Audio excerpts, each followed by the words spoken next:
142nd Contact. Tuesday, February 3, 1981, 11:53 p.m. Billy says you've really found the time to visit me today, about which I am very happy. Semyaza says even for me, it is a joy. Billy says of course, I understand, but may I immediately, at the beginning, ask a question? Semyaza says sure, just ask. Billy says you can still remember that I brought you 2 photos during our last contact? Semyaza says yes, those which I was to judge. Billy says yes, exactly. Today, I have something similar, namely a letter again, which clearly indicates that it is a swindle. Here, if you want to read it. Semyaza says thank you, of course, I want to read it. Oh, it is, however, rather long. It will take some time, therefore, have some patience.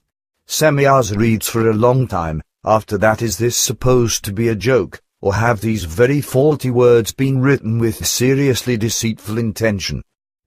Billy says they are really meant to be serious, obviously in order to perpetrate a fraud. Semyaza says then it truly does concern a fraud, which certainly must be explained by me. The few human races in the area of the Cassiopeia constellation in another space-time configuration are well known to us, but they have no resemblance to the life forms mentioned in this letter. Also, their aircraft do not correspond in any way to the kind described here, and besides, their technology isn't so far and highly developed that they could, with their own aircraft, reach the Earth. The technology of one of the 2 races is presently developed so far that they prepare just the first flight attempts to outer space, and they stand just a little bit behind Earth's technological development. The second race, which is on another planet behind the Cassiopeia constellation, only has aircraft that master their own planetary space somewhat certainly. Among these facts is the further complication that both of these races of human life forms exist in a different time plane in relation to the Earth, like I said, so separated from the time plane that is known to the Earth human being and in which he lives. So when the people of the Cassiopeia constellation one day master space travel, they still won't be able, for a long time, to penetrate into the time plane in which the Earth people live their existence. Billy says and in our time plane known to us, no human life forms exist, who would be capable of space flight in Cassiopeia, that is in that area? Semyaza says sure, there are people there, but these are not yet advanced in space flight or are not yet so far advanced that they could carry out journeys through universal space. Like on the Earth, secret stations of foreign planet human races exist there on their planet, which do not, however, practice direct contact with the planet's inhabitants. Billy says I understand. But now, another question: how many of all solar systems have planets that are actually inhabited by people, which are visible from the Earth and which are known to us? If one believed all alleged contact reports of Earth people with extraterrestrials, practically all solar systems will be inhabited. Semyaza says sure, your words correspond to the truth. Truly, there are only very few solar systems inhabited by human life forms that are known to the Earth human being, and on the other hand, a lot of suns have no planetary systems. To these facts, there is still to add that many of the space-traveling races that come to the Earth are not resident in the time plane known to the Earth human being. Billy says we already spoke very often about space-traveling human races that do not belong to you and which come, nevertheless, to the Earth. In which time plane do they all belong? Semyaza says it is different for each. To mention all of them would be difficult and time-consuming. Billy says then let's say, for example, the people of the area of Alpha Centauri, then Reticuli, or whatever it is, then. Semyaza says the first ones live a tiny fraction of a second shifted from the Earth time plane, so therefore they cannot be reached by Earth inhabitants before they master time travel. The second human race you mentioned also does not live in the same time plane as the Earth people. You should be content with this because it would all be too much for today if we wanted to clarify these matters. Billy says, well, then let's just stay with the letter then. This Josef von Derker, who wrote this letter, is just another spinner. Semyaza says he belongs to the same group as those two of whom you brought me during the last contact visit the photos of the model heads. Billy says then the case is clear. I just don't understand one thing. This funny and crazy letter arrived into the hands of Wendell Stevens, who sent it for further examination of the situation to Herbert Runkle, who, in turn, presented it to me. Now, at the same time, I don't understand how and why Wendell doesn't check such things more closely and why he too gullibly supposes that behind such obvious, idiotic nonsense, there could be a degree of truth. Even in other similar cases, I have already determined this. Wendell is just too gullible. Semyaza says he is a researcher and a seeker but, unfortunately, not a true expert, and besides, he is too credulous. Billy says it also seems so to me. Semyaza says just with the photos and with this letter, it should have hit him that something can't be right and doesn't correspond to the truth. Especially with this letter, it would have had to hit him that an attempted fraud was present because certain similarities to your writings unmistakably point to the fact that these are clearly based on the fact that your written material was reproduced in a distorted and fraudulent form. A lot of this very clearly and without a doubt points to the fact that this person, Josef von Derker, has falsified compositions from your writings and from our contact reports in his own favor, and has maliciously and intentionally written them down as his own experiences. Billy says, aha, we have already determined this. So then, it is true that this guy has stolen material from my writings. Semyaza says sure, because that is unmistakable and clear. Billy says it's just a pity that such a fast one can be pulled on Wendell. Semyaza says that is a true word because he strives for the truth in a serious and extremely honest and correct manner, in relation to all of these interests.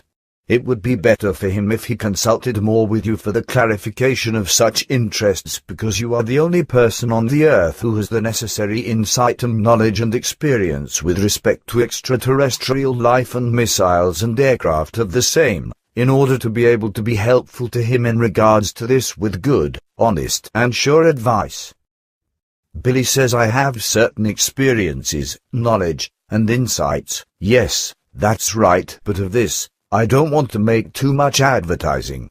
All too quickly, it would be said that I contest and deny the experiences, observations, and contacts of others out of selfishness and for reasons of making myself out to be great. And unfortunately, this is exactly what I would have to do with approximately 98% of all cases because at least this round percentage falls under lying, deception, charlatanry, and forgery, etc. Semyaza says nevertheless, it would be of great benefit for Wendell Stevens if he received your advice and your knowledge in such matters. Billy says if that should be his wish, I will help him, of course. Semyaza says that is good. Billy says then this case is also dismissed. Semyaza says may I now ask you a question? I assume that I may do so on your birthday. Billy says if you do not shun the answer. Semyaza says no, then I may ask. Billy says certainly. Semyaza says thank you. During my last visit, I asked you about our continuation of the contacts. Billy says I know, and I also understand. Now, yes, I have already thought about it. Semyaza says I don't want to push you for an answer because we have agreed that you would answer me when you go on the trip for the film and photo work. Billy says I know, but I have really thought about it, and as well as the things stand, I can, indeed, give you the answer already. I will make a start again and, thus, resume the contacts. Semyaza says, that is dear of you. I always knew, through my foresight, that you would not break, in spite of all the ugly events of recent years, and that you would continue with a better feeling again because you simply can't throw away your obligation. Billy says then you have recognized it well. Semyaza says for your decision, I am to pay you the thanks of all of us. Billy says thank you, then, all of you knew this? Semyaza says there were never any doubts for us about the fact that you would take up your work again as soon as possible, as soon as you were healthy enough to be able to do so. Nevertheless, we made calculations that told us with 100% certainty that you had not reached a final decision when you interrupted the contacts. We found out that your action was only one of self-preservation because your strength wasn't enough anymore. You never had the intention of regarding the discontinuation of the contacts as being final.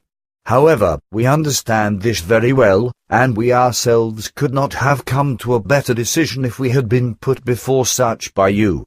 However, you could have spoken calmly with us about this because we would have understood you very well. Billy says unfortunately, I wasn't healthy enough to be able to do so. It was all just too much for me. Semyaza says that is very well known to me. Billy says I will, indeed, continue, but no longer in the center. I think that I will no longer return when I go on the trip for the photo work. Semyaza says a change of location would be very good for you, especially if you would live in the warm south. Also for Engelbert, this would be a necessity for his health. But with all of this, I see problems concerning your family. Billy says I know, but I will also go alone, then, this problem solves itself. Semyaza says however, you can't be serious because you know, nevertheless, that certain circumstances require that your entire family is always with you.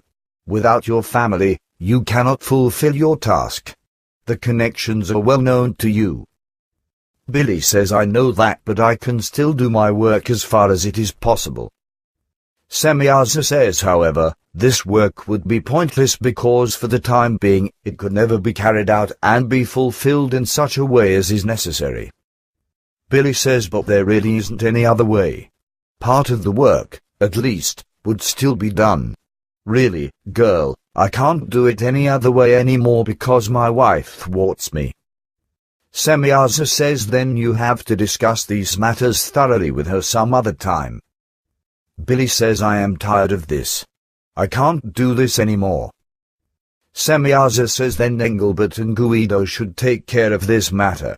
They will find the right words for her because they both truly know of the importance and requirements of our and your mission.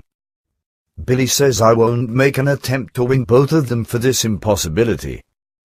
Semyaza says but it must be, for it is of utmost importance for the continued existence and fulfillment of the mission.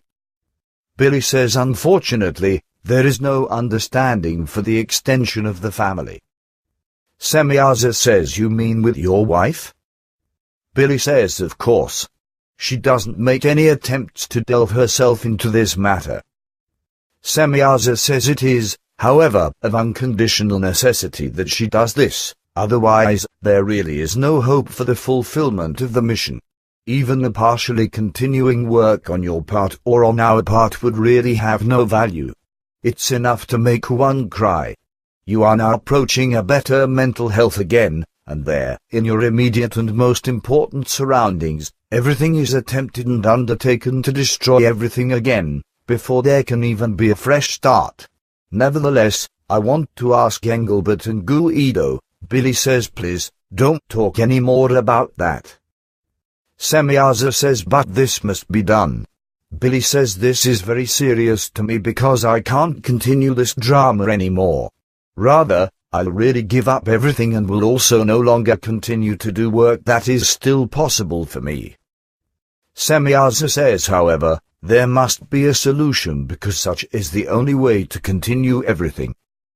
Billy says there is no solution because such a blockhead like my wife can't be reached. And now, I really wouldn't like to talk about it anymore. If it just has to be, then so also shall my work be. Semyaza says then under these circumstances, it will probably be so. But will you still keep to your work regarding the films and photographs? Billy says of course, because it is also my springboard. Semyaza says then until then another solution might be able to be found if Guido and Engelbert. Billy says now it's the last straw for me. If you don't stop flashing that at me, then I'll disappear once and for all. I am really suffering the drama with my wife. Semyaza says I am sorry, let's talk of something else. Billy says I like this tone better. Semyaza says do you perhaps have any other questions? Billy says I do, if I may ask. Semyaza says sure. Billy says so then can you explain to me exactly where the safest place for survival would be if the Great World War should actually break out? Even though we've often talked about this, you've never given me precise clues. Semyaza says nevertheless, you know that really is the safest place. Then, secondly, comes, wherein a suitable survival place would have to be created. Billy says you told me that many times, but the first one is simply impossible because it would cost billions of sums if we wanted to build a hideout there. Also, there will be a political quarrel there because the earthly nations have decided together that it should remain a neutral area. But at the moment it wouldn't be neutral for the nations anymore if people firmly settled there. The second place would be much better climatically than the first, but a suitable station for survival in real security would still cost, at least, many millions even there. But certainly, it could still be created there if we had enough people and money or could find this within a short time. But those are really the only two recommendable places. Semyaza says you spoke of the greatest possible security for survival. Yes, these two would be the only truly safe places. Billy says in Europe, no place can be found where there could be safety, right? Semyaza says prior to any war, no. In this regard, there will be no security at all. Only in reference to earthquakes can safe or reasonably safe zones be mentioned. Billy says like Hinterschmidt-Ruti. But this is of no use to us if the great thumping, nevertheless, comes one day. Semyaza says until then, you'd already have to be in security, with all necessary material, etc. That is, if you can actually continue your work and the whole mission is to be fulfilled. Otherwise, settling down in a safe place would have no meaning. Billy says of course, because what human life should be protected and be preserved if, through perversity and selfishness, etc., this life is, one way or another, unalterably exposed to decay and destruction? Semyaza says it sounds inhumane, but it reflects the truth. But it would be good if everything, Billy says leave this now, please, it profits nothing. One shouldn't cry over the loss of lost or declining things. Only fools cry about losing. Semyaza says it is shocking to hear this profound truth from your mouth in this respect. Billy says maybe, but now, can you still answer another three-part question for me? Semyaza says sure. Billy says it concerns the forms of time travel, if you want to give me information about this. Semyaza says ask. Billy says good, thank you. Yes, recently, I had a video rental. Its title was The Final Countdown. The story goes that an American aircraft carrier was driven by a magnetic storm into a dimension gate and was hurled from the year 1980 into the year 1941. Then, by an accident, so to speak, a crew member of the ship stayed behind in 1941, while the aircraft carrier returned to the year 1980 again by a new magnetic storm and by the dimension gate.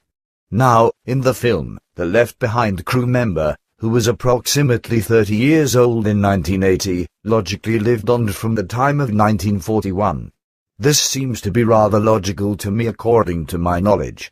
Now, however, comes what can no longer be logically placed into reality. The crew member left behind in 1941 pursued the outlet of the aircraft carrier in 1980, and this man, who would have had to become 69 years old in the meantime, could see himself as he went about as an approximately 30-year-old crew member on the ship, which then transported him, via the magnetic storm, into the past.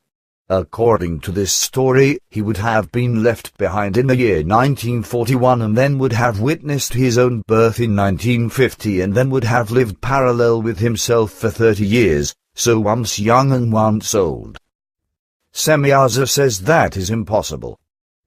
Billy says precisely, nevertheless, it is impossible if both want to live in the same time plane, both who are, nevertheless, only one person. The one staying in the past of 1941 would have had to die in 1949 at the latest, after which he would then have to be born again in 1950. This is so because the spirit form of the man is the same one at both times of his life, right? Semyaza says that is very clearly explained. So it behaves in reality. Billy says well, such a coexistence of life would only be possible if two different dimensions existed. Semyaza says that's right. Billy says good, then this case is clear. Then to the next one, many people are of the view that they could do different things in the past and change the future if they had the opportunity for a journey into the past. But according to my knowledge, this is impossible because the future and the apparent present have already happened, that is, because the events of the future follow from the ones that already occurred in the past. Therefore, a man could not travel, for example, into the past to kill his own father or mother. He was begotten and born by a mother. Therefore, if a man returned to the past to kill his mother or his father still before his birth, then this past traveler could have never been born. Is this right? Semyaza says sure. Billy says good, so far so clear. Everything would be a paradox. And just to get around such a paradox, one would have to switch off the laws of space and time, so such a journey to the past can never take place in the way that the time-traveling person also actually arrives in the same material plane that exists in the past. And this also applies to the future. However, this also means that space and time are different in their expansion and in their speed in the past and in the future, which has the consequence for the time traveler that he penetrates into another dimension that is not handy for him materially. He could, indeed, live in this other dimension and exist if the living conditions there allowed it, but he couldn't enter into connection with the life forms there if he didn't have special aids for this. He would remain virtually invisible to the life forms of the past or future, or he could be recognized, at most, as silhouettes. Am I properly oriented there? Semyaza says your explanation corresponds to the facts.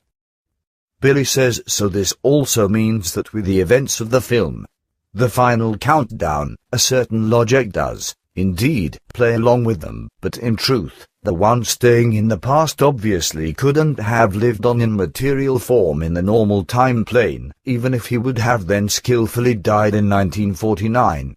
He only could have lived on in an invisible form or, at most, as silhouettes in the next possible time dimension during the time from 1941 to 1980, but not in material form, as this was given from 1941 to 1980, when the young man was born and was later launched with the ship into the past. Is this also right? Semyaza says surely. Billy says now it starts to take form. Now, if people or machines and such travel into the past or the future, these are invisible there to the people or other life forms living there, although the time travelers can live there if they find suitable living conditions. This is in contrast to when people or machines simply penetrate into parallel times and, thus, into parallel dimensions, which are temporal and spatial and are, thus, exactly materially the same as the time plane from which the time travelers came. This is so even if such another parallel dimension was created somewhat sooner or later than the one from which the time travelers came. It's just important that the spatial and temporal relationships are exactly the same, right? Semyaza says why do you always ask me if you have sufficient knowledge about this? Billy says I just want to be sure. Well then time travel into the past or future is always other dimensional than the past or future itself. Now, however, the possibility exists, as I know from Ask It and from you and was also allowed to experience myself, that there are technical possibilities for one to make himself visible in the past or in the future and to communicate with the life forms there. However, this can only happen if the matter of the time traveler is condensed by technological devices or by consciousness forces to such an extent that the life form becomes visible as a body of energy, which one can pass through, however, because it remains, in any case, differently dimensioned. Did I say this right? Semyaza says surely. Billy says so. Next, the aforementioned relates to time traveling with the aid of purely natural or technological processes, as they are known to human and other life forms or will one day become known, according to their level of development. Time travels, therefore, offer no possibility at all for changing any events which already happened in the present or future, in the past. To these forms, however, there is still to be added that a time travel exists which comes about via pure consciousness-related forces and by what means it is possible to materialize oneself in the past or in the future, but for help in each case, the matter of the past or of the future must be taken. Nevertheless, a life form only becomes strong in this ability if he is accordingly developed in his consciousness evolution and lives out the necessary love for that purpose. This means that such a life form is no longer capable of committing illogical violence against the laws of nature. Thus, he never even enters into temptation anymore if he travels to the past or to the future, to commit illogical violence, such as wanting to change the future through additional acts or deeds in the past. On the other hand, his logical understanding is already so highly evolved that he already recognizes and knows that nothing more can be changed in the past that would shape the future differently than what has already happened, for the future, from which the time traveler came, has already happened as an effect of the preceding causes. If now, however, a time traveler materializes in the past or in the future and meets himself there, then this will also happen in the future if he came from there, because the spirit, that is the spirit form, of the time traveler from the future also materializes in the past or in the future, depending on whether the trip leads from the future to the past or from the past to the future. This happened, for example, when I traveled with Askit into the past and then also into the future, and it also happened when I performed the experiment in Hinwil with the letters, which I then carried in the past, 2 days before the date of writing, to the post office. Semyaza says that's all correctly explained. It's just that for the Earth people, everything will be very confusing and incomprehensible. Billy says I've already often experienced this because for normal thinking people, these things seem to be confusing and crazy. I've also noticed this in each case when talk was made about time traveling, which I performed with you. Time and space are still inexplicable to the person of Earth, even though everything is easy to understand. Semyaza says that is understandable because the Earth human being still has no great knowledge about space and time. But on the other hand, you yourself have forgotten another important factor in your explanations, namely that time traveling can also be carried out in a materialized form in the past or future with technological assistance, just as we have demonstrated it to you. Billy says I haven't forgotten that, and on the other hand, I even spoke of it when I mentioned time traveling with the help of consciousness forces. Semyaza says sure, but that technical aids can become highly effective time-traveling missiles through the power of consciousness. You did not mention this. Billy says no, I thought that I shouldn't talk about it in such an open manner. Semyaza says it is also incomprehensible to the Earth person that he can't arrange any disaster with this knowledge. Hence, you could have calmly mentioned these interests and facts. Billy says previously, however, I wasn't allowed to do this. Semyaza says quite simply because at that time, it still would have raised too many problems for the various interested parties, in which they would have hopelessly entangled themselves. Billy says that has, indeed, also already happened. Some have nearly gone mad. Semyaza says that is known to me, but now, this danger should be avoided. Billy says as you mean. Semyaza says it is as I say. Billy says then that's also good. In regards to this, that was actually everything that I had to say about time traveling, except that now, I have the problem that we've talked too long, and nevertheless, I promised to be with my guests again in about 30 minutes. But now, 1.5 hours have passed and somehow, I ought to be back again at the right time. Semyaza says you know that this is no problem. Billy says of course not, with your infernal machine of a ship, indeed, nearly anything is possible. Semyaza says I will come down to your workroom with you for a few minutes if you will allow me. Billy says logically. Semyaza says then we'll go back in time about 75 minutes. Billy says that's enough, then I can possibly go back into the kitchen again at 12:30 am. Semyaza says then now, position yourself here. Billy says what is that? Semyaza says you would say that it is a time transmitter. Billy says there are all kinds of new stuff in this new ship. Can you explain this in a little more detail once? Semyaza says not today. Billy says I agree with you, but I would still have a question now. When you restore me back to time in each case, this is, once more, another kind of time travel. But how this works, I have not yet found out with all my contemplating. It is only clear to me that this type of time travel has nothing to do with forms, of which we have spoken just now. Semyaza says I will explain this to you once in detail, when everything is in place. But about this form of time travel, you may give no one information. Now, however, we should go. Billy says okay. Semyaza says so here we are. It's nice to be in your workroom once again, and this time, I brought my protective device. Billy says that was also wise, when I think of the accident at that time. Semyaza says yes, in this, I've done well, because someone is outside. Do you hear the faint sounds? Billy says no, but it seems to be better if you go back before something happens again. Semyaza says I think so too. Farewell, my friend, and think again about everything that we've discussed regarding the work and mission. Until we meet again. Billy says goodbye, girl, bye, and I will think about it. Greet everyone rather nicely for me. Semyaza says gladly, thanks. Also pay my dear greetings. Until we meet again. The end. A foreign planet. Human races exist there on their planet, which do not, however, practice direct contact with the planet's inhabitants. Billy says I understand.